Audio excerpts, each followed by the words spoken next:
नमस्कार साथियों, मैं हूं गार्गी सारस्वत। आप सभी का स्वागत करती हूं टीचिंग एग्जाम TWA के प्लेटफॉर्म पर।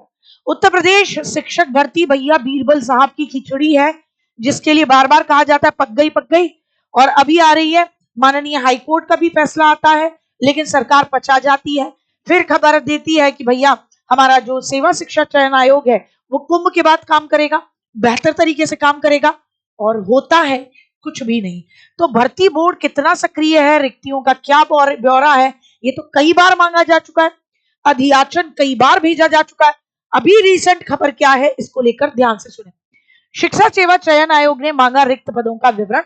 उत्तर प्रदेश का शिक्षा सेवा चयन आयोग ने एक सप्ताह में बेसिक माध्यमिक उच्च शिक्षा विभाग में शिक्षकों के रिक्त पदों का विवरण मांगा है, ताकि नई भर्ती जल्द शुरू की जा सके। बहुत बढ़िया। इससे पहले 4 जनवरी 2025 को बेसिक माध्यमिक और उच्च शिक्षा के अफसरों के साथ बैठक की थी। फरवरी में भाड़ का भट्टा भी नहीं हुआ। क्या हो रहा है? महाकुंभ का कार्य चल रहा है। बहुत बढ़िया। यहां साफ दिखाई दे रहा है कि एडेड माध्यमिक विद्यालयों में टीजीटी पीजीटी के तकरीबन 20,000 पद खाली हैं, लेकिन सरकार जो है वो नींद की बढ़िया निद्रा में है। बेसिक शिक्षा में भी सहायक अध्यापकों के 50,000 से पद रिक्त पड़े हैं। 2019 के बाद कोई भर्ती नहीं हुई है, लेकिन सरकार के आंकड़े कुछ अलग कहते रहे हैं। माननीय हाई कोर्ट का फैसला आया, जिसे भी सरकार ने साइड कर दिया। तो एक चीज आपको समझ में आ गई, आप और हम जो लोकतंत्र की बात करते हैं, जिस लोकतंत्र को पढ़ाते हैं, वो सिर्फ किताबी लोकतंत्र है।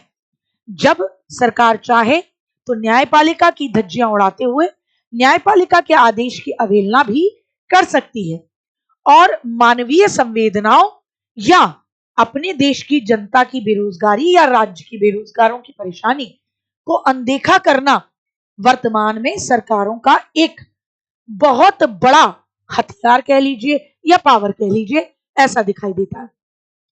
ठीक साहब, 4,000 से अधिक शिक्षकों के प्रमोशन का रास्ता साफ करने की तरफ देख रही है सरकार। विधान परिषद के सभापति की ओर से माध्यमिक शिक्षा सेवा चयन बोर्ड अधिनियम 1982 की धारा 21 में वर्णित एडेड विद्यालय और महाविद्यालयों के शिक्षकों की सेवा शर्तों संबंधी सभी बिंदुओं को उत्तर प्रदेश शिक्षा सेवा चयन आयोग के अधीन करने के आदेश का उत्तर प्रदेश माध्यमिक शिक्षक संघ ने स्वागत किया है, और अब कहा है कि हमारा प्रमोशन कर दिया जाएगा। तो सोचिए, भर्ती तो छोड़िए, 10-10 सालों से 15-15 सालों से क्या है, किसी भी हालत में क्या नहीं दिए गए, प्रमोशन नहीं दिए गए।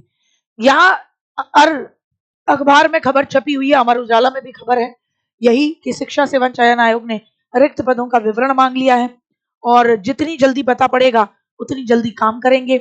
यहाँ हर जगह आपका जागरण के माध्यम से, दैनिक जागरण जो रहता है उसके माध्यम से भी आया है कि उत्तर प्रदेश शिक्षा सेवा चयन आयोग में शिक्षा विभाग के अधिकारियों के साथ प्रोफेसर कीर्ति पांडे, जो कि अध्यक्ष हैं वर्तमान में, वो डिस्कशन कर रही हैं। लेकिन सरकार क्या वास्तव में भर्ती देने के मूड में भी है या नहीं है? क्योंकि तमाम बैठकें, तमाम अखबारों में खबरें, अधियाचन आया है, कल आया, फिर आएगा, अब बैठक होगी, उसमें ये होगा, ये तो आप और हम लंबे समय से सुनते आ रहे हैं।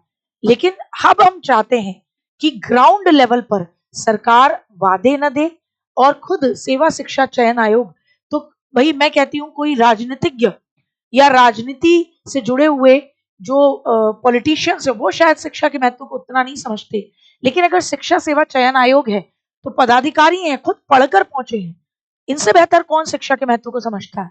तो इन्हें समझना चाहिए कि अगर शिक्षकों की संख्या में कमी रही तो फिर किस तरीके से विद्यालय चलेंगे और हमारे राज्य का शिक्षा का स्तर क्या रहेगा। उम्मीद है बहुत जल्द कुछ करें, कुछ बेहतर हो। इसी उम्मीद के साथ मैं गार्गी सारस्वत आपसे विदा लेती हूँ। बाकी अखबारों में तो लगातार खबरें सदैव बनी रही हैं। देखना यह है कि कब वास्तव में उत्तर प्रदेश में सुपर टेट की भर्ती सरकार देती है, 6 to 8 की भर्ती देती है।